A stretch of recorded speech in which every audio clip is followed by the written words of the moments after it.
Seja bem-vindo ao canal Áudio Cripto. Se você ainda não fez, convido a se inscrever nesse canal, ativar as notificações, comentar e compartilhar esse vídeo. Caso queira sugerir algum título para conversão em audiobook, você pode utilizar os comentários desse ou dos vídeos anteriores. Canal Áudio Cripto apresenta A Revolta de Atlas, Audiobook. Autora Ayn Rand. Volume 3. A igual a A. Capítulo 9. O gerador. Saiam da minha frente. O Dr. Robert Stadler ouviu a frase no rádio de seu carro. Não sabia se o som seguinte, uma mistura de interjeição de espanto com grito e riso, tinha partido dele ou do rádio, mas ouviu o estalido que interrompeu os dois. O rádio ficou mudo. Não se ouviu mais a transmissão do Hotel Anne Falkland. Ele começou a trocar de estação. Não ouviu nada, nenhuma explicação, nenhuma desculpa de problema técnico, nenhuma música para encobrir o silêncio. Todas as estações estavam fora do ar. Stadler estremeceu, apertou o volante, debruçou-se sobre ele, como um jockey no início de uma corrida, e pisou fundo no acelerador. O pequeno trecho iluminado de estrada à sua frente se sacudiu com o vibrar dos faróis. Além daquela faixa iluminada, só havia o vazio das planícies de Iowa. Não sabia por que tinha começado a ouvir a transmissão, nem por que estava tremendo agora. Deu uma risadinha abrupta. Parecia um rosnado malévolo, dirigida ao rádio, às pessoas da cidade ou ao céu.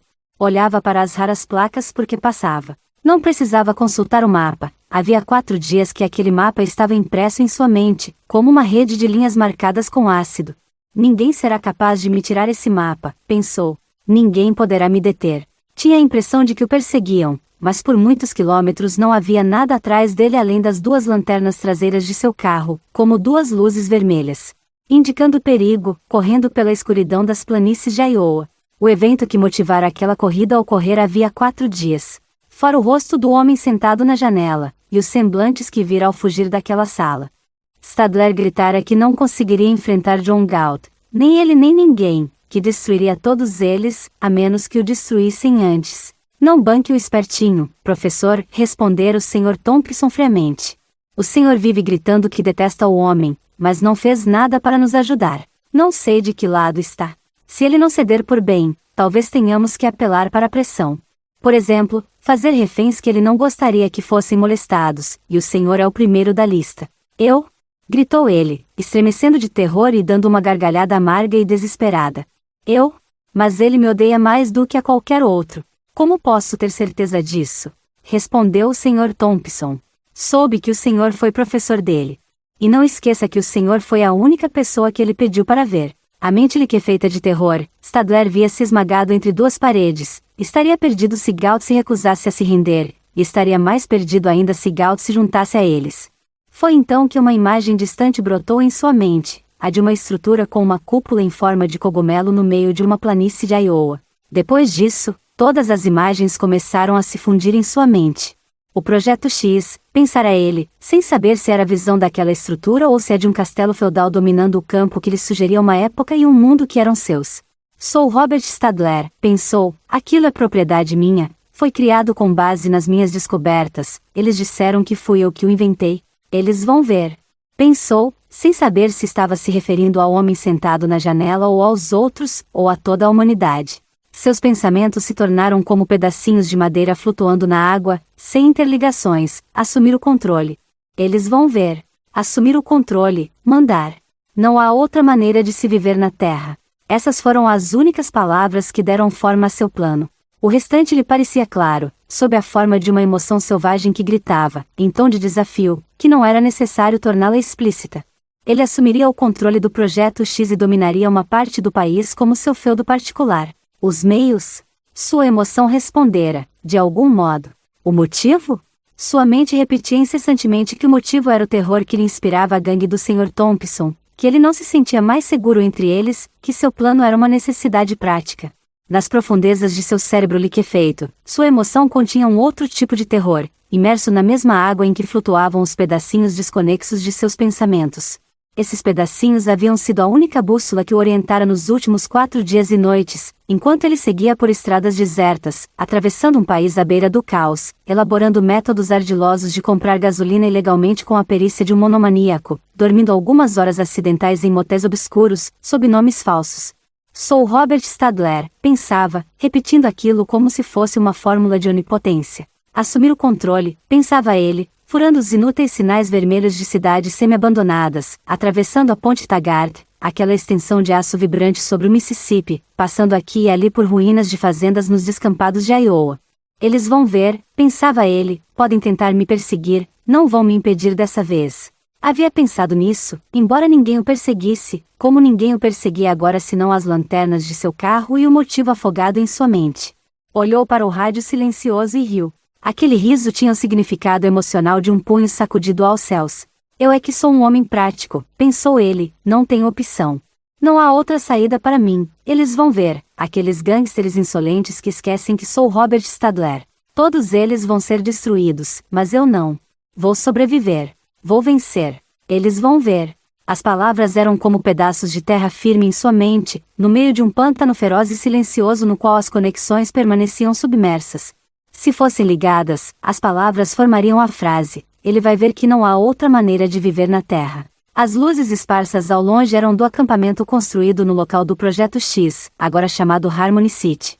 Ao se aproximar, o Dr. Stadler percebeu que havia algo de anormal. A cerca de arame farpado estava partida e não encontrou sentinelas na entrada.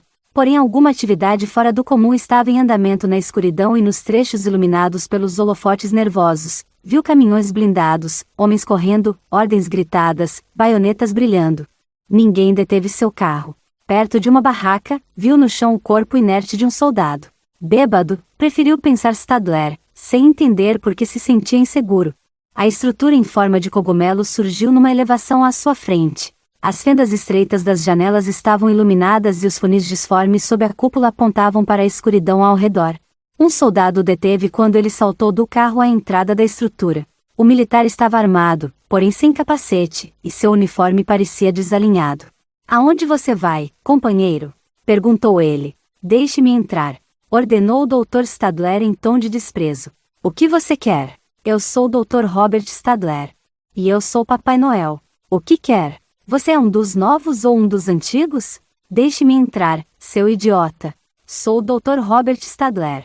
Não foi o nome, e sim o tom de voz e a maneira de se exprimir que pareceram convencer o soldado. É um dos novos, disse ele e abriu a porta, gritando para alguém que estava lá dentro. Ei, rapaz, tome conta do vovô aqui, veja o que ele quer. Na sala vazia, de concreto armado, veio atendê-lo um homem que parecia ser um oficial, porém sua túnica estava desabotoada no colarinho e havia um cigarro insolente no canto de sua boca. Quem é você? Perguntou ele, rapidamente levando uma das mãos à arma na cintura. Sou o Dr. Robert Stadler. O nome não surtiu o menor efeito. Quem lhe deu permissão de vir aqui? Não preciso de permissão. Essa afirmativa aparentemente teve efeito e o homem tirou o cigarro da boca. Quem o mandou aqui? Perguntou, um pouco inseguro. O senhor me permitiria falar com o comandante, por favor? Exigiu o Dr. Stadler, impaciente. O comandante? Chegou tarde demais, companheiro. O engenheiro-chefe. Ah, o Willie. Tudo bem, ele é um dos nossos, mas no momento não está. Havia outras figuras na sala que acompanhavam o diálogo com uma curiosidade apreensiva. O oficial fez sinal para que um deles se aproximasse, um civil barbado, com um sobretudo surrado sobre os ombros. O que você quer? Perguntou a Stadler, irritado. Será que alguém poderia me dizer onde estão os cientistas do projeto? Perguntou o professor no tom cortês e peremptório de uma ordem implícita. Os dois se entreolharam, como se uma pergunta daquelas fosse relevante naquele lugar.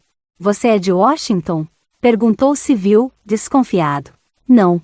Quero deixar claro que rompi com aquela gangue de Washington. Ah? O homem parecia satisfeito. Então você é dos amigos do povo? Eu diria que sou o melhor amigo que o povo já teve. Sou o homem que deu tudo isso ao povo. Apontou para o prédio ao redor. É mesmo? Perguntou o homem, impressionado. Você é um dos que fecharam um negócio com o chefe? De agora em diante, o chefe aqui sou eu. Os homens se entreolharam e recuaram alguns passos. O oficial perguntou. Seu nome é Stadler? Robert Stadler. E, se vocês não sabem o que esse nome representa, vão descobrir rapidamente. O senhor poderia me acompanhar, por favor? Pediu o oficial com uma polidez nervosa. O que aconteceu em seguida não ficou muito claro para o Dr. Stadler, porque sua mente se recusava a aceitar a realidade das coisas que via. Nas salas mal iluminadas e bagunçadas, havia figuras esquivas, todas com armas na cintura. Elas lhe faziam perguntas sem sentido com vozes que alternavam entre a impertinência e o medo. Stadler não sabia se algum deles estava tentando lhe dar uma explicação. Recusava-se a ouvir, não podia permitir que isso fosse verdade. Não parava de repetir, num tom de senhor feudal. Eu é que mando aqui de agora em diante. Eu é que dou as ordens. Vim para assumir o controle. Isto aqui é meu. Sou o Dr. Robert Stadler. Se vocês não conhecem esse nome neste lugar, vocês não tinham nada que estar aqui, seus imbecis. De tão ignorantes, vão acabar voando pelos ares. Pelo menos estudaram física no ensino médio? Vocês têm cara de que nunca nem entraram numa sala de aula. O que estão fazendo aqui? Quem são vocês? Quando se tornou impossível para sua mente continuar a bloquear o fato, levou algum tempo para ele entender que alguém tivera a mesma ideia que ele, só que antes, alguém que tinha a mesma concepção da existência resolvera concretizar o mesmo futuro. Percebeu que aqueles homens, que se autodenominavam amigos do povo, haviam tomado o Projeto X, algumas horas antes, com o objetivo de instaurar um domínio seu. Stadler riu deles, com um misto de desprezo e incredulidade. Vocês não sabem o que estão fazendo, seus delinquentes. Acham que vocês vão saber manejar um instrumento científico de alta precisão? Quem é o seu líder? Exijo falar com o seu líder. Foram seu tom de autoridade arrogante, seu desprezo e o pânico por ele inspirado, o pânico cego de homens de violência irracional, que não têm padrões de segurança e perigo, que os fizeram hesitar e pensar que talvez o Dr. Stadler fosse um líder do primeiro escalão da própria facção, de identidade secretíssima. Eram homens que desafiavam ou obedeciam qualquer autoridade com a mesma facilidade. Depois de ser levado de um oficial nervoso a outro, o Dr. Stadler se viu por fim conduzido por uma escada de ferro e em seguida por uma sucessão de longos corredores subterrâneos de concreto armado, para ter uma entrevista com o chefe em pessoa. O sujeito havia se refugiado na sala de controle subterrânea. Em meio às complexas espirais da delicada maquinaria científica que produzia o raio sonoro, em frente a um painel repleto de chaves reluzentes, mostradores e ponteiros, conhecido como o xilofone, Stadler viu o novo senhor do Projeto X, Kulf Meigs. Trajava uma túnica apertada, semelhante a militar, e perneiras de couro. As carnes abundantes de seu pescoço extravasavam o colarinho e os cachos negros de seus cabelos estavam empapados de suor. Ele andava de um lado para o outro, nervoso, à frente do xilofone, gritando ordens para os homens que entravam e saíam, apressados. Enviem mensageiros para todas as sedes de condado dentro do nosso raio de ação. Digam que os amigos do povo venceram. Que não aceitem mais ordens de Washington. A nova capital da comunidade do povo é Harmony City, agora denominada Maysville. Diga-lhes que espero receber $500.000 por cada 5.000 habitantes até amanhã de manhã, senão eles vão ver. Levou algum tempo para que a atenção e os olhos turvos de Meg se focalizassem no Dr. Stadler. O que é? Perguntou, irritado. Sou o Dr. Robert Stadler. Ah, sei. O cara dos espaços siderais, não é? O tal que pega átomos, sei lá. Que diabo está fazendo aqui? Eu é que lhe devia fazer essa pergunta. Escute bem, professor, não estou aqui para brincadeiras. Vim aqui assumir o controle. Controle? De quê? Deste equipamento. Deste lugar. Do território dentro do raio de ação. Meigs olhou sem entender por um tempo e depois perguntou em voz baixa. Como o senhor chegou aqui? De carro. Não. Quem o trouxe? Ninguém. Que armas trouxe? Nenhuma. Meu nome basta. Veio sozinho, com seu nome e seu carro? Vim. Meigs caiu na gargalhada. O senhor acha que é capaz de operar um equipamento como este? Perguntou o Dr. Stadler. Caia fora, professor, caia fora, antes que eu mande fuzilá-lo. Aqui a gente não precisa de intelectual, não. O que o senhor sabe a respeito disso? O Dr. Stadler apontou para o xilofone. E daí? Hoje em dia a gente compra técnico às dúzias. Caia fora. Aqui não é Washington, não. Estou cheio desses sonhadores teóricos. Não vai dar em nada, isso de negociar com o fantasma do rádio e fazer discurso. O negócio é ação direta. Suma daqui, professor. Seu tempo acabou. Ele zanzava de um lado para o outro, com passos inseguros, de vez em quando se apoiando numa chave do xilofone. O Dr. Stadler percebeu que Meigs estava bêbado. Não mexa nessas chaves, seu idiota. Meigs tirou a mão do painel num movimento súbito e involuntário, depois agitou a frente do painel, num gesto de desafio. Eu mexo no que eu quiser. Quem é o senhor para me dizer o que fazer? Largue esse painel. Saia daqui. Isto é meu. Entendeu? É propriedade minha. Propriedade? Meigs disse, dando uma risada.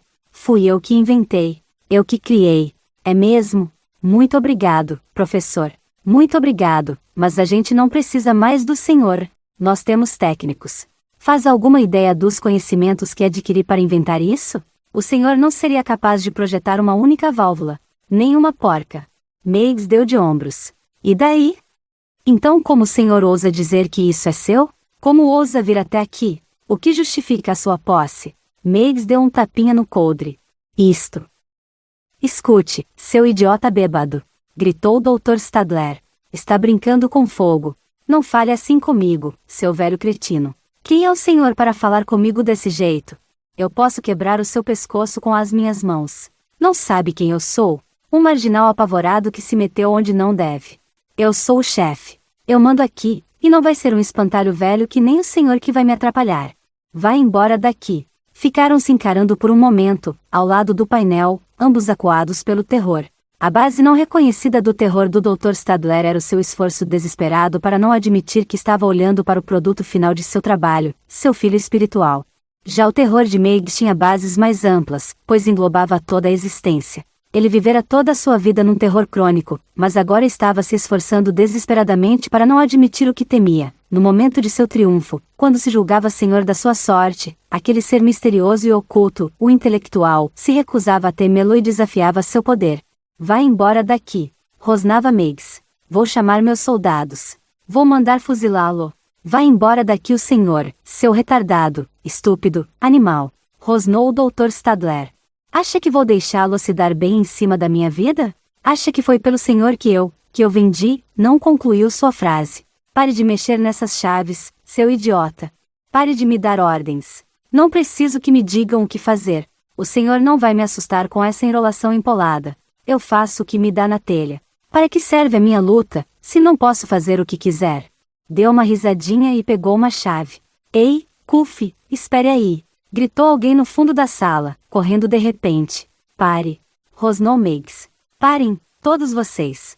Pensam que tenho medo? Vou mostrar a vocês quem é o chefe. O Dr. Stadler saltou para detê-lo, mas Meigs o empurrou para o lado com uma das mãos, deu uma gargalhada quando viu Stadler caindo no chão e, com a outra, acionou uma das chaves do painel. O ruído ensurdecedor, um estrondo de metal se rasgando e pressões se entrechocando no mesmo circuito, o som de um monstro destruindo a si próprio, só foi ouvido dentro do prédio. Fora dele não se ouviu nada. Viu-se apenas a estrutura subir, repentina e silenciosamente, se rachar em uns poucos pedaços grandes, emitir jatos de luz azul para o céu e cair no chão, num monte de ruínas. Em um raio de 150 quilômetros, atingindo 4 estados, postes de telégrafo caíram como palitos de fósforo, edifícios foram demolidos e esmigalhados instantaneamente, sem que os corpos retorcidos das vítimas tivessem tempo de soltar um gemido. Na periferia do círculo, do outro lado do Mississippi, a locomotiva e os 6 primeiros vagões de um trem de passageiros foram jogados, em meio a uma chuva de metal, nas águas do rio, juntamente com a metade ocidental da Ponte Taggart, cortada ao meio. No lugar onde antes ficará o Projeto X, nada restou de vivo entre as ruínas, além de, por mais alguns minutos infindáveis, uma massa de carne dilacerada e dor lancinante que antes havia sido uma grande mente. Ao se dar conta de que uma cabine telefônica era o seu único objetivo imediato e absoluto, sem que lhe importasse nenhum dos objetivos dos transeuntes ao seu redor, Dagny sentiu uma sensação de leveza e liberdade. Não que fosse indiferente em relação à cidade, era como se, pela primeira vez, sentisse que ela lhe pertencia e que amava, que nunca amara antes tanto quanto naquele momento, com um sentimento de posse tão pessoal, solene e confiante.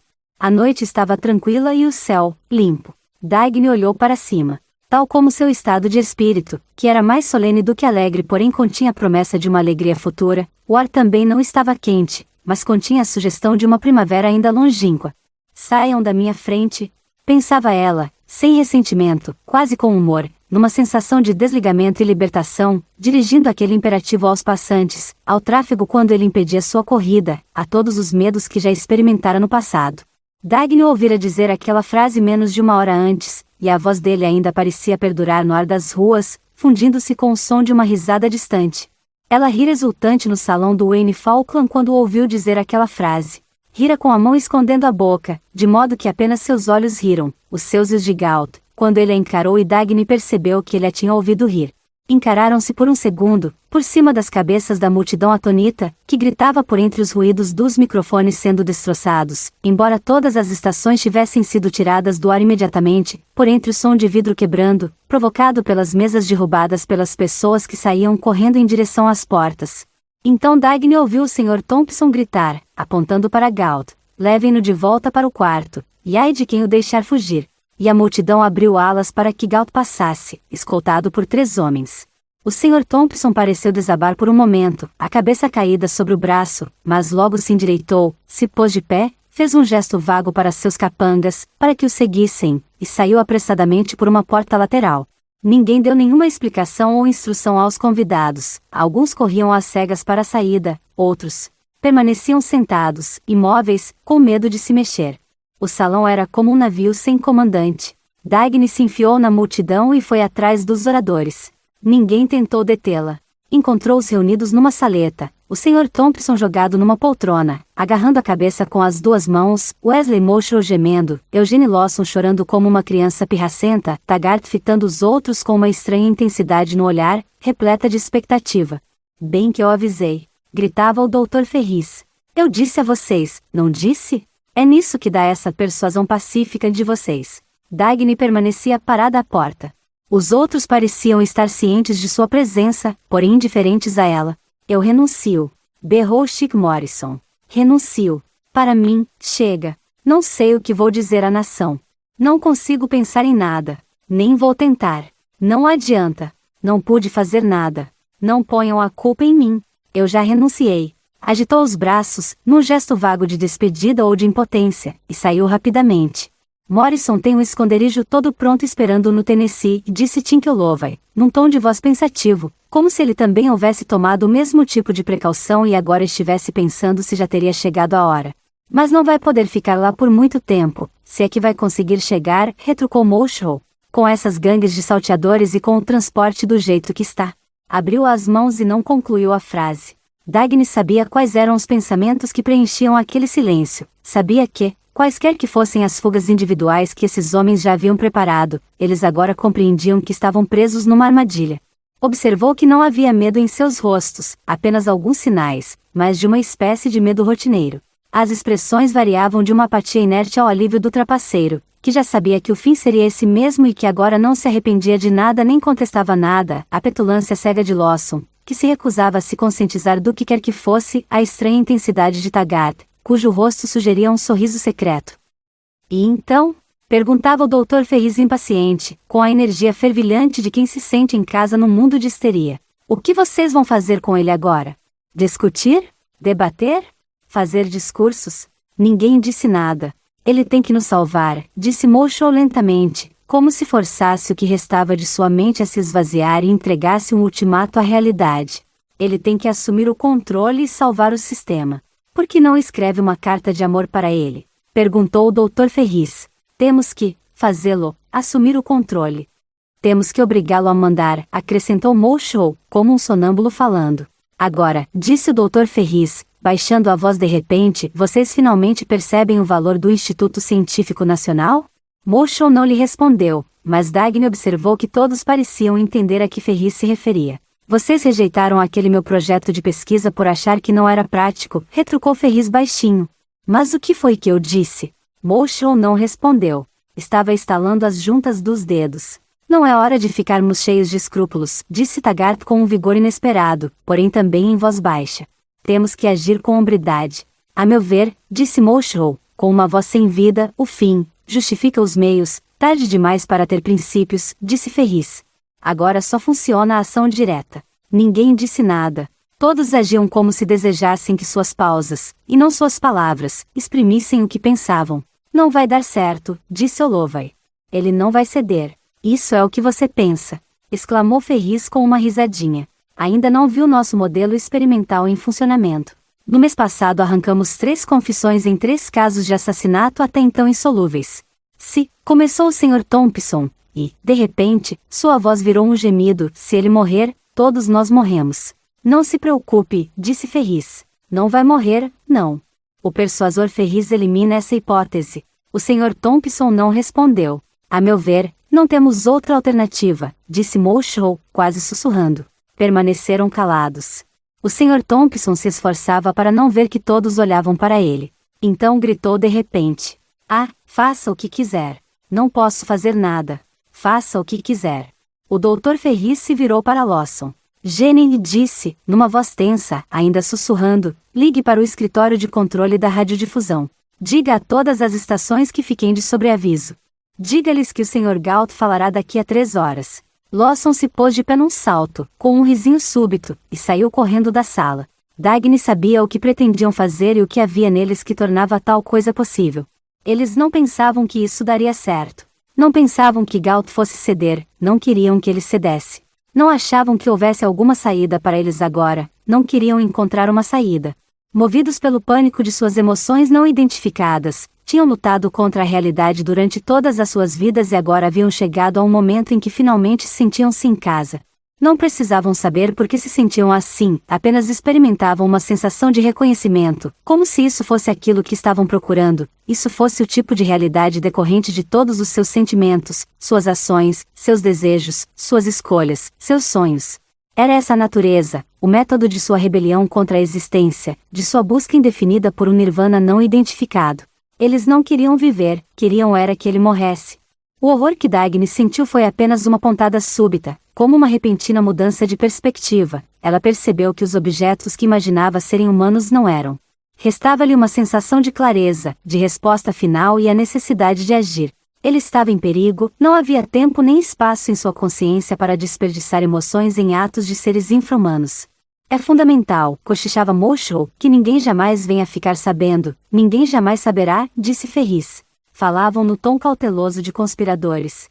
Fica numa unidade separada, secreta, isolada das outras do Instituto, à prova de som e bem distante das outras.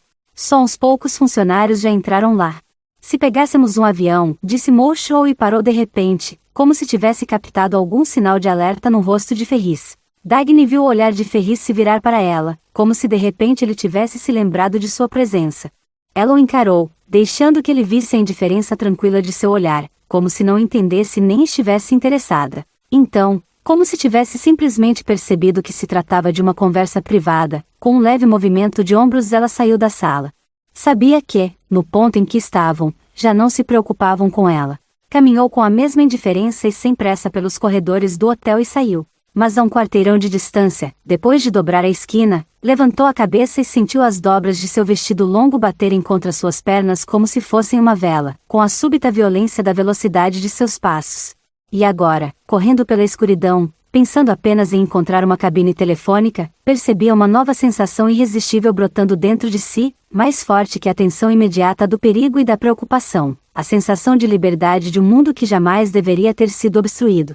Viu a faixa de luz na calçada, que vinha da janela de um bar. Ninguém a olhou 2 vezes quando ela atravessou o bar semideserto.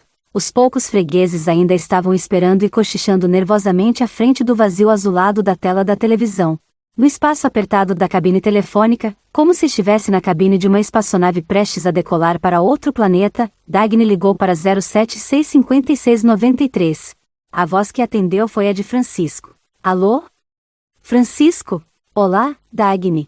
Eu estava mesmo aguardando o seu telefonema. Ouviu a transmissão? Ouvi.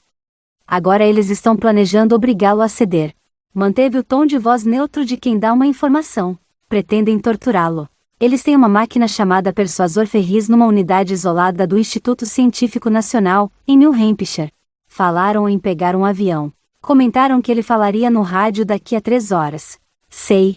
Você está ligando de um telefone público? Estou. Ainda está de vestido longo, não está?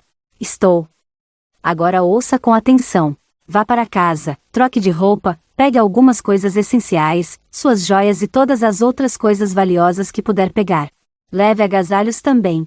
Não vamos ter tempo para isso depois. Encontre-me daqui a 40 minutos na esquina noroeste do Terminal Taggart, 2 quarteirões a leste da entrada principal. Está bem. Até logo, Slug. Até logo, Frisco. Menos de 5 minutos depois, Dagny já estava em seu quarto, arrancando o vestido longo. Deixou-o no chão, como se fosse o uniforme de um exército que havia abandonado. Vestiu um conjunto azul escuro e, lembrando-se das palavras de Galt, um suéter branco de gola alta. Encheu uma mala e uma bolsa a tiracolo. Colocou as joias num canto da bolsa, entre elas o bracelete de metal Rearden que havia ganhado no mundo exterior e a moeda de ouro de $5 que ganhara no vale. Foi fácil sair do apartamento e trancar a porta, embora ela soubesse que provavelmente jamais voltasse a abri-la. Pareceu-lhe mais difícil, por um momento, quando chegou a seu escritório. Ninguém a vira entrar e a antessala de seu escritório estava vazia. O grande edifício Taggart parecia normalmente silencioso. Por um momento, Dagny ficou contemplando aquele escritório e todos os anos que ele havia contido. Então sorriu. Não era tão difícil assim, pensou, abriu o cofre e pegou alguns documentos. Não havia mais nada que quisesse levar de lá, a não ser o retrato de Nathaniel Taggart e o mapa da Taggart Transcontinental. Ela quebrou as duas molduras, dobrou o retrato e o mapa e os guardou na mala. Estava trancando a mala quando ouviu passos apressados. A porta foi aberta de repente e o engenheiro-chefe entrou, confuso. Ele tremia, e seu rosto estava distorcido. Senhorita Taggart! Exclamou ele. Ah, graças a Deus a senhorita está aqui. Nós a estávamos procurando por toda parte. Ela não disse nada, porém olhou para ele com um ar interrogativo. A senhorita já soube? De quê? Então não sabe. Ah, meu Deus, a senhorita não, é que... Não consigo acreditar até agora. Mas Deus, o que é que vamos fazer? A ponte Taggart foi destruída. Dagny ficou olhando para ele, sem conseguir se mexer. Ah, meu! Destruída. Foi uma explosão, ao que parece, uma coisa instantânea. Ninguém sabe direito o que aconteceu, mas parece que, eles acham que houve algum problema no projeto X e, foram os tais raios sonoros, senhorita Taggart. Não se pode entrar em contato com nenhum local situado dentro de um raio de 150 quilômetros. Não é possível, não pode ser, mas parece que tudo dentro desse círculo foi completamente destruído. Ninguém responde. Os jornais, as estações de rádio, a polícia, nada. Ainda estamos verificando, mas as informações que estão vindo da periferia do círculo são. Ele deu de ombros. Só uma coisa é certa, a ponte foi destruída. Senhorita Taggart, não sabemos o que fazer. Ela correu até sua mesa e pegou o telefone. Sua mão parou de repente. Então, lentamente, com o maior esforço que já fizera na vida, Dagny começou a recolocar o fone no gancho. Parecia-lhe que o movimento estava sendo muito demorado, como se seu braço tivesse de vencer uma pressão atmosférica que nenhum corpo humano seria capaz de enfrentar. Durante esses segundos, no silêncio de uma dor que a cegava, ela compreendeu o que Francisco havia sentido naquela noite, 12 anos antes, e o que um rapaz de 26 anos sentira ao olhar para seu motor pela última vez. Senhorita Taggart! Gritou o engenheiro-chefe. Não sabemos o que fazer. Com um leve estalo, o fone voltou ao gancho. Eu também não sei, disse Dagny. Ela rapidamente compreendeu que era o fim. Ouviu a própria voz dizendo ao homem que reunisse mais dados e viesse falar com ela depois e esperou que o eco de seus passos desaparecesse no silêncio do corredor. Atravessando a plataforma do terminal pela última vez, Dagny olhou de relance para a estátua de Nathaniel Taggart e se lembrou de uma promessa que fizera. Não passaria de um símbolo agora, pensou, mas seria a espécie de despedida que Nathaniel merecia. Por falta de outra coisa para escrever, pegou na bolsa o batom e, sorrindo para o rosto de mármore do homem que teria compreendido seu gesto, desenhou um grande cifrão no pedestal.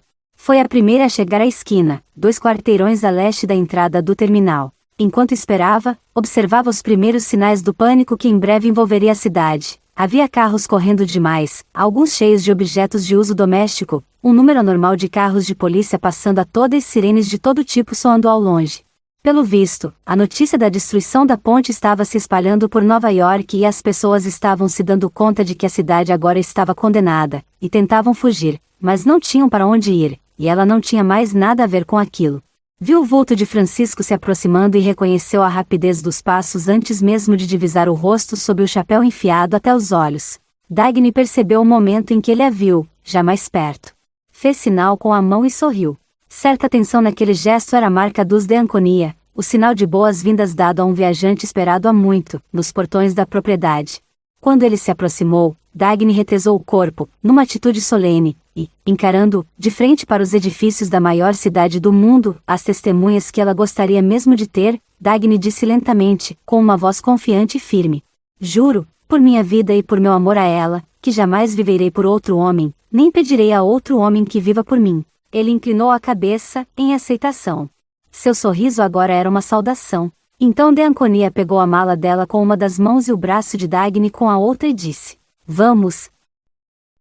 A unidade denominada Projeto F, em homenagem a seu criador, o Dr. Ferris, era uma pequena estrutura de concreto armado situada no sopé do morro no alto do qual, mais à vista do público, se localizava o Instituto Científico Nacional. Apenas um pedaço do teto cinzento da estrutura podia ser visto das janelas do instituto, em meio às velhas árvores. Parecia apenas uma tampa de bueiro. A unidade consistia de 2 andares, um cubo colocado simetricamente em cima de outro cubo maior. Não havia janelas no primeiro andar, apenas uma porta com espigões de ferro. No segundo, havia apenas uma janela, como uma concessão relutante feita à luz do dia, como um rosto com um único olho. Os funcionários do instituto não sentiam nenhuma curiosidade em relação àquela estrutura e evitavam os caminhos que levavam até lá. Ninguém jamais fizera nenhum comentário, mas muitos tinham a impressão de que lá se realizavam experimentos com germes de doenças letais. Os 2 andares estavam ocupados por laboratórios cheios de jaulas com cobaias, cães e ratos. Mas o âmago da estrutura era um recinto subterrâneo, a vários metros de profundidade. As paredes tinham sido precariamente forradas com folhas porosas de material de isolamento acústico, porém ele começara a ceder, e a pedra nua de uma caverna aparecia pelas rachaduras. A unidade era sempre protegida por um esquadrão de 4 guardas especiais. Naquela noite, ele fora reforçado. Mais 12 guardas haviam sido convocados de Nova York por telefone. Cada um deles, assim como todos os outros funcionários do Projeto F, tinha sido escolhido a dedo, com base num único critério: uma capacidade limitada de obedecer. Os 16 guardas foram colocados ao redor do prédio e nos laboratórios vazios do primeiro e do segundo andares, onde ficaram sem demonstrar nenhuma curiosidade sobre o que acontecia no subsolo, cumprindo as ordens à risca. No andar subterrâneo, o Dr. Ferris, Wesley Moshrow e James Taggart estavam sentados em poltronas encostadas a uma parede. Num canto à sua frente, havia uma máquina que parecia um pequeno armário de formato irregular. A parte da frente ostentava 2 mostradores de vidro, em cada um dos quais existia um segmento vermelho. Havia uma tela quadrada que parecia um amplificador, fileiras de números, sequências de botões de madeira e de plástico, uma única chave em um dos lados e um único botão de vidro vermelho do outro. A aparência da máquina parecia mais expressiva do que o rosto do técnico dela encarregado. Era um rapaz atarracado que trajava uma camisa manchada de suor, com as mangas arregaçadas acima dos cotovelos. Seus olhos azul claros estavam vidrados por causa de sua imensa concentração, e, de vez em quando, seus lábios se mexiam, como se ele estivesse recitando uma lição decorada. Um fio curto unia a máquina a uma bateria elétrica atrás dela. Longas espirais de fio, como os braços retorcidos de um polvo, se estendiam sobre o chão de pedra, da máquina até um colchão de couro iluminado por um cone de luz violenta. John Galt estava preso a ele, nu. Pequenos eletrodos de metal haviam sido afixados a seus pulsos, ombros, quadris e tornozelos, e um dispositivo que lembrava um estetoscópio fora preso a seu peito e ligado ao amplificador. Preste atenção, disse o Dr. Ferris, dirigindo-se a Galt pela primeira vez. Queremos que você assuma o controle da economia do país. Queremos que você se torne um ditador, que você mande. Entendeu? Queremos que você dê ordens e elabore as ordens corretas a serem dadas. E vamos conseguir o que queremos. Agora não há discurso, lógica, argumento nem obediência passiva que seja capaz de salvá-lo. Queremos ideias. Não vamos deixá-lo sair daqui até que nos diga quais são exatamente as medidas necessárias para salvar o nosso sistema. Depois você vai explicar tudo para todo o país pelo rádio. Ferris ergueu o pulso, exibindo um cronômetro. Vou lhe dar 30 segundos para resolver se quer começar a falar logo ou não. Se não quiser, então nós começamos. Você entendeu? Galt os encarava sem nenhuma expressão no rosto, como se entendesse demais. Não respondeu. Em meio ao silêncio, eles ouviram o tic-tac do cronômetro contando os segundos e o som da respiração sufocada e irregular de Moshrow, que agarrava com força os braços da cadeira. Ferris fez sinal para o técnico. O homem acionou a chave, então o botão de vidro vermelho se acendeu e 2 sons foram ouvidos. O zumbido baixo de um gerador elétrico, o outro, batidas regulares, como o som de um relógio, porém abafadas. Só depois de algum tempo se deram conta de que o som vinha do amplificador. Eram as batidas do coração de Galt. Número 3, disse Ferris, levantando um dos dedos para o técnico.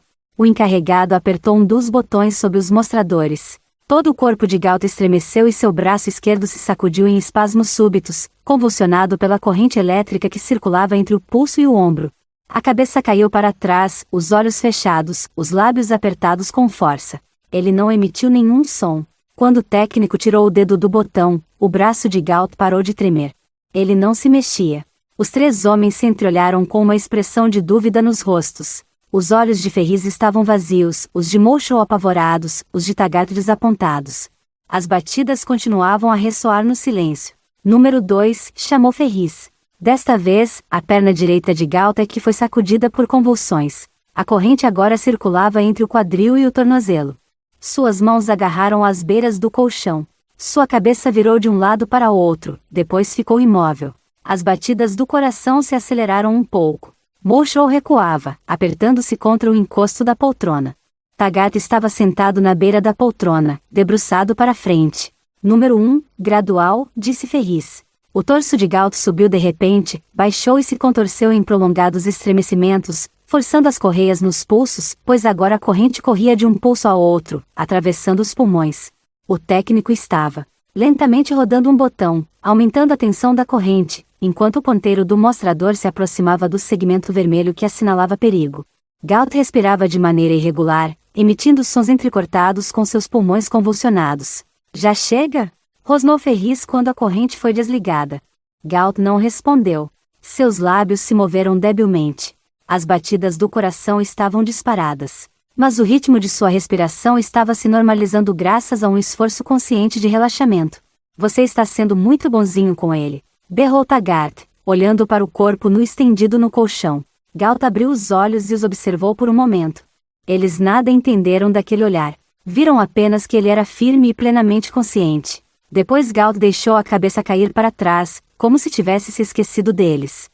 Seu corpo nu parecia estranhamente deslocado naquele porão. Os outros sabiam disso, embora ninguém fosse capaz de admiti-lo.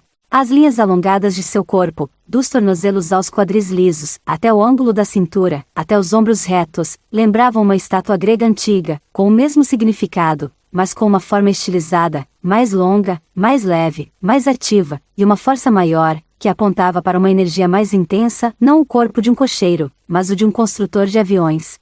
E como o significado de uma estátua grega antiga, a estátua de um homem deificado, não combinava com os salões deste século, seu corpo também não combinava com um porão dedicado a atividades pré-históricas.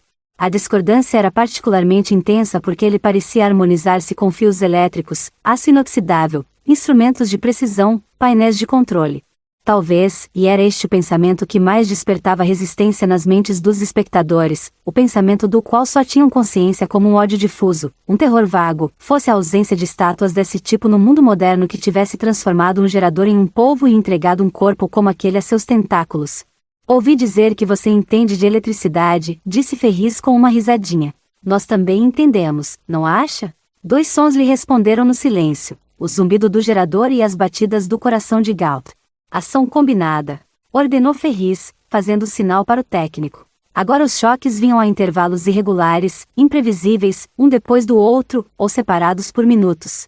Apenas as convulsões das pernas, dos braços, do torso ou de todo o corpo de Galt indicavam se a corrente estava passando entre dois eletrodos específicos ou por todos eles ao mesmo tempo.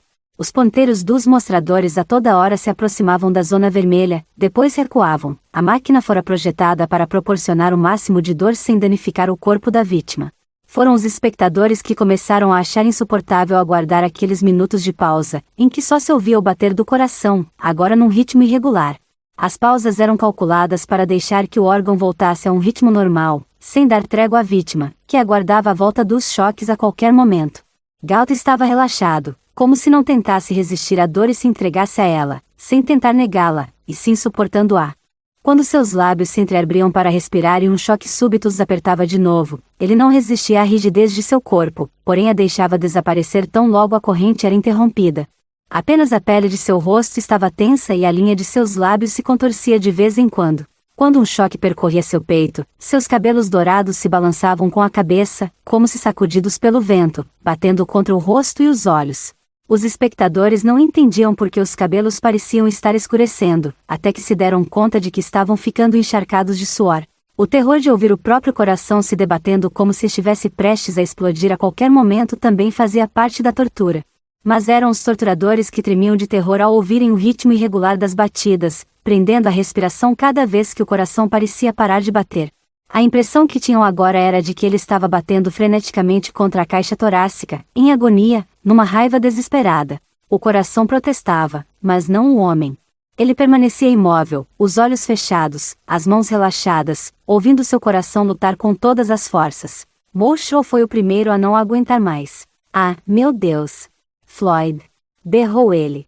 Não o mate. Não ouse matá-lo. Se ele morrer, nós morremos também. Não vai morrer, não, rosnou Ferris. Vai sentir vontade de morrer, mas não vai. A máquina não deixa. Foi matematicamente programada para isso. Não há perigo. Ah, será que já não foi o suficiente? Agora ele vai nos obedecer. Garanto que vai. Não é o bastante. Não quero que ele obedeça. Quero que ele acredite. Que aceite. Que queira aceitar. Temos que fazer com que ele trabalhe para nós voluntariamente. Continue, exclamou Taggart. O que está esperando? Será que não dá para fazer a corrente ficar mais forte? Ele ainda nem gritou. Que há com você? Exclamou Moshow, olhando para o rosto de Taggart no momento em que uma corrente contorcia o corpo de Gault. Taggart olhava para a vítima com atenção. Os olhos do empresário pareciam vidrados e mortos, porém, em torno daquele olhar inanimado, os músculos de seu rosto formavam uma caricatura obscena de prazer. Já chega? Berrava Ferris a toda hora. Está pronto para querer o que nós queremos? Não tiveram resposta. Gault levantava a cabeça de vez em quando e olhava para eles. Tinha olheiras escuras, mas seu olhar era firme e consciente. Num pânico cada vez maior, os espectadores perderam a noção do contexto, e as três vozes se fundiram numa progressão de gritos indiscriminados. Queremos que você assuma o poder. Que você dê as ordens. Ordenamos que dê as ordens. Exigimos que seja o ditador. Ordenamos que você nos salve. Que você pense. A única resposta eram as batidas daquele coração do qual suas próprias vidas dependiam. A corrente percorria o peito de Gault espasmodicamente, e as batidas de seu coração estavam cada vez mais irregulares, como se tropeçassem numa corrida. De repente, seu corpo se imobilizou, as batidas haviam cessado. O silêncio foi como um golpe estonteante, e, antes que tivessem tempo de gritar, algo ainda mais horrível aconteceu. Gault abriu os olhos e levantou a cabeça. Então se deram conta de que o zumbido do motor também tinha cessado e a luz vermelha havia se apagado. A corrente havia parado, o gerador estava desligado. O técnico apertava o botão com insistência, mas de nada adiantava. Ele baixava a chave uma vez após outra e chutava a máquina. A luz vermelha permanecia apagada e o zumbido não voltou a ser ouvido. E então? Perguntou Ferris, irritado. O que foi? O gerador pifou, respondeu o técnico, impotente. O que aconteceu? Não sei. Pois descubra o que foi e conserte. O homem não tinha formação de eletricista. Fora escolhido não por ser qualificado profissionalmente, mas por ter capacidade de apertar botões sem fazer nenhuma pergunta. O esforço que ele precisava fazer para aprender essa tarefa era tal que sua consciência não podia assimilar mais nada. Ele abriu a tampa de trás da máquina e olhou, confuso, para o emaranhado de fios, mas não viu nada que estivesse claramente onde não devia estar. Calçou as luvas de borracha, pegou um alicate, apertou alguns parafusos a esmo e coçou a cabeça. Não sei, não, disse ele, com uma voz cheia de docilidade impotente. Quem sou eu para saber? Os três homens haviam se levantado e estavam ao redor da máquina obstinada, olhando para ela. Agiam por reflexo apenas, pois sabiam que não sabiam. Mas você tem que consertar. Berrou Ferris. Tem que funcionar. Temos que consertar o gerador. Precisamos continuar. Gritou Taggart. Ele estremecia. Isso é ridículo. Não admito. Não admito ser interrompido. Não permito que ele escape. Gritou, apontando em direção ao colchão. Faça alguma coisa. Gritava Ferris para o técnico. Não fique aí parado. Faça alguma coisa. Conserte o gerador. É uma ordem. Mas eu não sei qual é o defeito dele, disse o homem, pestanejando. Então descubra. Como vou descobrir? Ordeno que conserte esse gerador. Você está me ouvindo? Faça-o funcionar, senão eu o despeço e o ponho na cadeia. Mas eu não sei qual é o defeito. O homem suspirou, confuso. Não sei o que fazer. É o vibrador que está pifado, disse uma voz vinda de trás deles. Todos se viraram. Gault estava ofegante, porém falava num tom firme e competente de engenheiro. Puxe o vibrador e retire a tampa de alumínio. Você vai encontrar dois contatos grudados. Separe-os, pegue uma lima e limpe as superfícies. Depois recoloque a tampa e o ponha na máquina, que o gerador voltará a funcionar. Houve um longo intervalo de completo silêncio. O técnico olhava fixamente para Galt, que o fitava, e até o técnico foi capaz de reconhecer a natureza do brilho que havia naqueles olhos verdes escuros, um brilho de zombaria e desprezo. Então o técnico deu um passo para trás. Na penumbra incoerente de sua consciência, de algum modo informe, ininteligível, pré-verbal, até percebeu de repente o significado do que estava acontecendo naquele porão.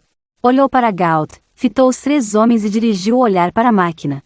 Estremeceu, largou o alicate no chão e saiu correndo dali. Galt caiu na gargalhada. Os 3 homens estavam recuando lentamente da máquina, se esforçando para não permitir a si próprios entender o que o técnico havia compreendido. Não!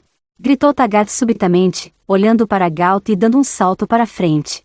Desta ele não vai escapar impune. Caiu de joelhos, procurando freneticamente pelo cilindro de alumínio do vibrador. Eu vou consertá-la. Eu mesmo. Temos que continuar. Temos que vencê-lo. Calma, Jim, disse Ferris, constrangido, levantando com um puxão. Não seria melhor a gente parar por hoje? Perguntou Mulshaw, implorando. Com um misto de inveja e terror, olhava para a porta pela qual o técnico fugira. Não! Gritou Taggart. Jim, você não acha que já foi suficiente? Não esqueça, temos que ter cuidado. Não foi o bastante. Ele ainda nem gritou. Jim! Berrou Mulshaw de repente, apavorado com algo que viu no rosto de Taggart. Não podemos matá-lo. Você sabe. Não me importo. Quero derrotá-lo. Quero ouvi-lo gritar. E então foi Taggart que gritou. Foi um grito prolongado, súbito e lancinante, como se tivesse visto algo subitamente, embora não estivesse olhando para nada e seus olhos parecessem cegos. O que ele estava vendo era algo dentro de si próprio. As paredes protetoras da emoção, do fingimento, de pensamentos incompletos e palavras falsas, construídas por ele ao longo de toda a sua vida, haviam desabado num único momento, o instante em que ele compreendeu que queria que Galt morresse, apesar de ter plena consciência de que ele próprio morreria em seguida. De repente, Taggart estava compreendendo qual a motivação que orientara todos os atos de sua vida. Não era sua alma incomunicável, nem seu amor pelos outros, nem sua obrigação social, nem nenhum dos termos fraudulentos por meio dos quais ele mantinha seu amor próprio. Era a volúpia de destruir tudo o que era vivo, em benefício do que não era. Era o impulso de desafiar a realidade destruindo todos os valores vivos, com o fim de provar a si próprio que ele podia existir em desafio à realidade e jamais teria de ser limitado por qualquer fato sólido e imutável. Um instante atrás, ele fora capaz de sentir que odiava Galt mais do que a qualquer outro homem, que o ódio era prova de que Galt era mau, e essa maldade era algo que não precisava ser definido. Fora capaz de sentir que queria que Galt fosse destruído para garantir a própria sobrevivência. Agora sabia que queria a destruição daquele homem mesmo que o preço fosse a sua destruição subsequente. Sabia que jamais quisera sobreviver, tinha noção de que era a grandeza de Galt que ele queria torturar e destruir, estava vendo que ele próprio aceitava aquela grandeza, que era a grandeza pelo único padrão que existia, quer se quisesse admiti-lo ou não, a grandeza de um homem que era senhor da realidade de um modo que jamais fora igualado por ninguém. No momento em que ele, James Taggart, se vira frente a frente com o ultimato de aceitar a realidade ou morrer, fora a morte que suas emoções haviam escolhido, a morte, em vez da rendição àquele reino do qual Galt era um filho radiante. Na pessoa de Galt, Taggart sabia, procurar a destruição de toda a existência. Não era por meio de palavras que esse conhecimento confrontava sua consciência. Assim como qualquer conhecimento seu sempre consistir em emoções, ele agora também estava dominado por uma delas e uma visão que não tinha poder de dispersar. Não conseguia mais evocar a neblina que escondia todos aqueles becos sem saída que sempre se esforçara para não ter de ver. Agora, no fim de cada beco, via seu ódio à existência, via o rosto de Cheryl Taggart, com sua ânsia de vida, e era justamente esse anseio que ele sempre quisera derrotar, e via o próprio rosto como de um assassino que todos os homens devem abominar, que destruía valores por serem valores, que matava a fim de não descobrir seu próprio mal irremediável. Não, gemeu Taggart, contemplando aquela visão, sacudindo a cabeça para se livrar dela. Não, não, sim, disse Galt. Taggart viu os olhos de Galt fixos nele, como se o homem estivesse vendo as coisas que ele via. Eu lhe disse isso no rádio, não disse? Insistiu Galt. Era aquela confirmação que Taggart sempre temera, a confirmação da qual não havia como fugir, o selo e a prova da objetividade. Não, disse ele, com uma voz tênue, mas não era mais a voz de uma consciência viva. Ficou parado um momento, o olhar morto perdido no espaço. Depois suas pernas foram cedendo, dobrando-se de fraqueza, e ele sentou-se no chão, ainda com o olhar perdido, inconsciente do que estava fazendo e do que acontecia ao seu redor. Jim! Chamou Mulshaw. Não houve resposta. Moshow e Ferris não se perguntaram o que teria acontecido a Taggart. Sabiam que jamais deveriam tentar descobrir, para não sofrer o mesmo. Sabiam quem fora derrotado naquela noite e que esse havia sido o fim de James Taggart, quer seu corpo físico sobrevivesse ou não. Vamos tirar Jim daqui, disse Ferris, trêmulo. Vamos levá-lo a um médico ou algo assim. Colocaram Taggart em pé. Obedecendo letargicamente, ele não ofereceu resistência e mexeu as pernas quando o empurraram. Fora ele que atingira o estado a que queriam reduzir Gault. Segurando pelos 2 braços, um de cada lado, seus 2 amigos o retiraram do recinto. Taggart o salvou da necessidade de admitir que queriam mesmo fugir do olhar de Gault. O homem os olhava com uma expressão perceptiva e austera, insuportável. Vamos voltar, disse Ferris ao chefe da guarda. Fiquem aqui e não deixem ninguém entrar. Entenderam? Ninguém. Levaram Taggart para o carro, que estava parado ao lado das árvores à entrada do prédio. Vamos voltar, disse Ferris, a ninguém em particular, às árvores e à escuridão do céu. Naquele momento, a única coisa de que tinham certeza era que tinham que fugir daquele porão, o porão em que o gerador vivo foi deixado amarrado ao lado do morto. Fim do capítulo 9. Se você gostou desse audiobook, considere apoiar o canal com alguns satoshinhos. O endereço da carteira está na capa desse audiobook e na página do canal. Caso queira sugerir algum título para conversão em audiobook, você pode utilizar os comentários desse ou dos vídeos anteriores. Até o próximo capítulo.